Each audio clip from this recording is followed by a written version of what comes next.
The beat of New York. 103.5 KTU. It's so funny being here because these are all the stations I grew up on. So I'm walking through the hallways and I'm singing everyone's jingle in my head. KTU. So I was just going to say, I was like walking and I see the letters and I'm like, KTU. I love it. It's so funny. We have like a lot of homegrown talent here. I know. Wait, so hold on. So I know you moved around quite a bit. I'm from Jersey. Okay, so you're from Jersey, like Yeah. Edison, right? Well, I was born in Edison, but I grew up literally all over. And then when I graduated high school, I moved to Brooklyn and I lived there for a couple years.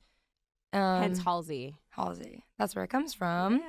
Yeah, baby. So, I mean, I've literally been listening to these stations my whole life.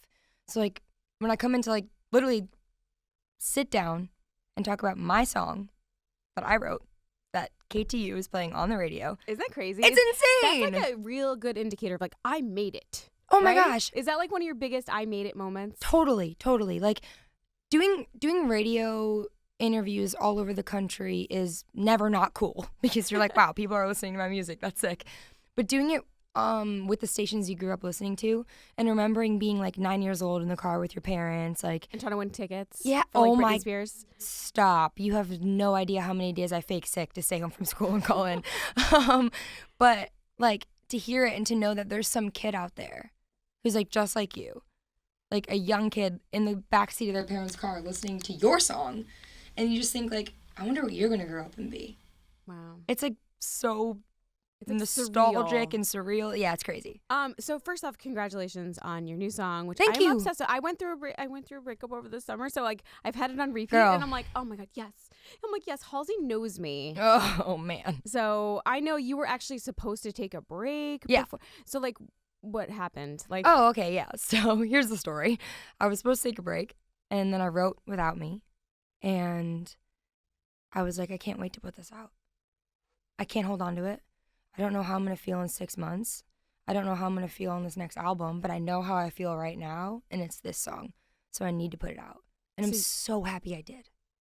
yeah, me too. I feel like everybody can relate to it. Well, that was the thing is I put it out, and all my fans were like, yep, this is exactly what we needed. And I was just kind of like, I think what I needed was for you guys to tell me that. Yeah. Because it made me feel less alone in what I was going through, you know? Yeah, I mean, it must be like such a great form of therapy just to be able to write a song that you know people are gonna be like, yes, yeah, like that's me. Mm-hmm. I think Without Me is really special. Thank just you. because I don't know, like it just speaks to you. And also, by the way, I noticed the Justin Timberlake, the little nod there. I was like, wait, why does that? Oh, so the lyrics are just, I mean, guys, if you haven't heard the song, you have to like pull up the lyrics while you're listening to it too. So you could have waited. You could have maybe put it on the next album, which I'm hearing about. Like you're prepping for that. Yeah, I'm getting ready. But you were like, no, right now it's happening. Yeah, it was the weirdest thing. Like, music is such a pure thing, right? Because you're making art about how you feel in a fraction of time. Like, when you write a song, it's how you feel in the moment. It's not necessarily how you're going to feel forever or how you felt before, which is a risky thing because you're putting out something that's going to last forever, but it's about how you feel in a split second. I compare it to like when you text your friend and you're like, please call me. I'm freaking out. This is the worst day ever, blah, blah, blah, blah. And then you get over it. And then they call you like a couple hours. That text. A couple hours later, they call you and they're like, is everything okay? And you're like, yeah, it actually wasn't that serious. I'm over it. Sorry. So how do you, like, what's your songwriting process? Do you like do the lyrics first? It depends. Or do you like sit with a guitar or piano? Like, how do you? I write with a guitar a lot when I don't have 9-inch nails. Which they're gorgeous, by the way. Thank you. Also, I just got like a little glimpse of your. Wait, can we zoom in on this? Look at this, the little the tooth diamond. So cool. Thanks. Obsessed. So sorry. So you write with your guitar. Yes, I write with my guitar, and most of the time it's lyrics first. Wow. Because I write a lot of poetry. I like words a lot. I like sounds too, but I like words more. So I usually start there, and then every now and then something will come into my head that I can't get out, like a phrase or a word. And that becomes like the hook. And that's when I'm like, this is it. Yeah. Wow. Yeah, this is it. Like, I remember, I'm trying to think, like, Bad at Love was one of those, like, which was a single off my last album. And I just remember thinking, it was that I believe, I believe, I believe, I believe that we're meant to be. And I just over and over again for weeks, I just kept hearing that. I believe, I believe, I believe, I believe that we're meant to be. And I was like, this is a song. I have to make this a song. So is it weird to see like your fans singing your songs, but you know that came from like a different place? You know what I'm saying? Like they're singing it in a lighthearted way, but it's like, oh, but that came from like hurt. So is it weird to see that sometimes? Sometimes. Without Me's been a really interesting journey because it started out one thing and it's kind of transformed into something else because I've done so many different types of performances in such a short window of time since I put it out. So like I put out the song and it's like this really emotional thing.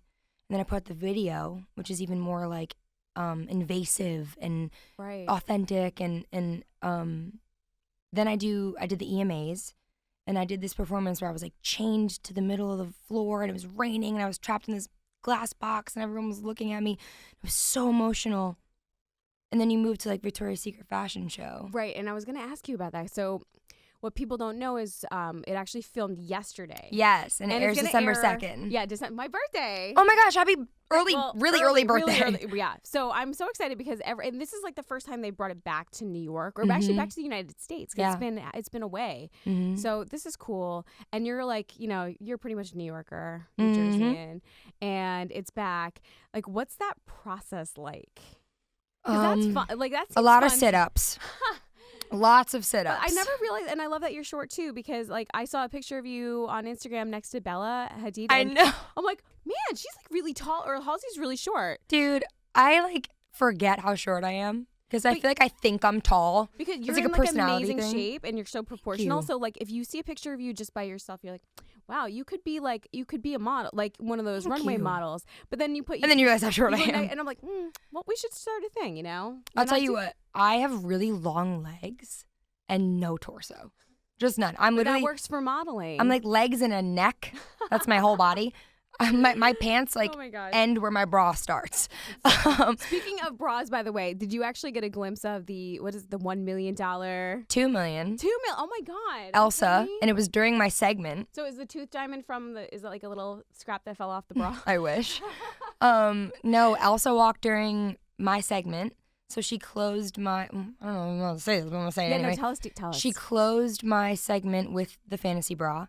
And I just was staring at it like, I can't believe I'm standing next to this right now. It's not comfortable. Oh, there's no way it feels good. Right? Not a chance. I saw that one of your fans tweeted something hilarious. He was like, you deserve more than the t-shirt perfect coverage bra. I was like, oh, that's good. So invested to like even know the details of that. That's like, I think that's what it's called, like the t-shirt perfect coverage bra. So they give all the girls bra, underwear, robe to wear backstage, so we're comfy. And I posted a photo in the t-shirt bra and the underwear and the robe. And I guess someone misunderstood. Like that, they thought that was your actual getup. Yeah, they thought that's what I was wearing on stage, and they were like, you deserve more than a t-shirt Dude, you bra. deserve the $2 million bra. Like, come on. I was like, little do you know, I'm going to have feathers glued to my entire face. Yeah, and by the way, what was that like taking it off last night? Like, what do they glue that on with? You have to check Instagram because it's like... I got to be honest, I think I waxed like half my eyebrows off, pulling them off. Those are the baddest brows I've ever seen. It was very intense. I will say that I borrowed them from Lady Gaga's makeup artist. What? And I was like, can I please have these angel eyebrows? Because who else is going to have feather eyebrows besides Lady Gaga? I mean, who else? We can start a thing. No it's one. Like trending in New York Fashion Week come spring. I hope so. So anything else that we want to like talk about? Because I know you guys are on a tight schedule today. So December 2nd, we'll catch you there. Perhaps maybe with the Chainsmokers, because I know they were performing as well. Oh, that was our first heartbreaking moment for having to perform separately. Oh no! No, I love those guys to death, and we have literally had like the craziest couple years together. And it's so funny you say that too, because during the finale, we were about to walk out and like say our goodbyes, and we looked at each other and we were just like, can you believe we're here and not doing Closer? Yeah, right. Because you guys are both next level now. I honestly am so fortunate to have had them on this journey, and standing there and like, they were doing their song with Kelsey, I was doing my song, and to be like, how cool is it that we get to be in the same place now and just like supporting each other. And when they were doing their performance, I was waiting at the bottom of the runway singing along and like dancing. Awesome. Kelsey looked amazing, by the way. She's a really good friend of mine. Kelsey Ballerini has the best legs I don't in the know. world. I feel like it's like a toss up between you Dude, two. wait till you see her legs. I will be tuned in. It's a thing. Go look at her Instagram. She has the best legs I've ever seen. Like, she's flawless. It's amazing. I was so happy You guys to are see her hashtag shine. goals. My gosh. Thank You so much for everything. I mean, like just all your social activism, like everything. I follow you on Twitter. I look to you for wisdom whenever I see something in the world I do not like. I know Halsey's got me, and she's been there and she says it before I do. So seriously, everybody follow Halsey, and we're gonna be waiting patiently for the next album to come out. Oh, in the yeah. meantime, enjoying Without Me. Thank you for letting me come and talk about it. Thank you for playing the song. And thank you guys always for being so amazing. And thank you for dealing with all my tweets, because honestly, sometimes I just tweet what I'm thinking without thinking. Please keep doing it. Okay. Noted. Thank you. The beat of New York. 1035 KTU.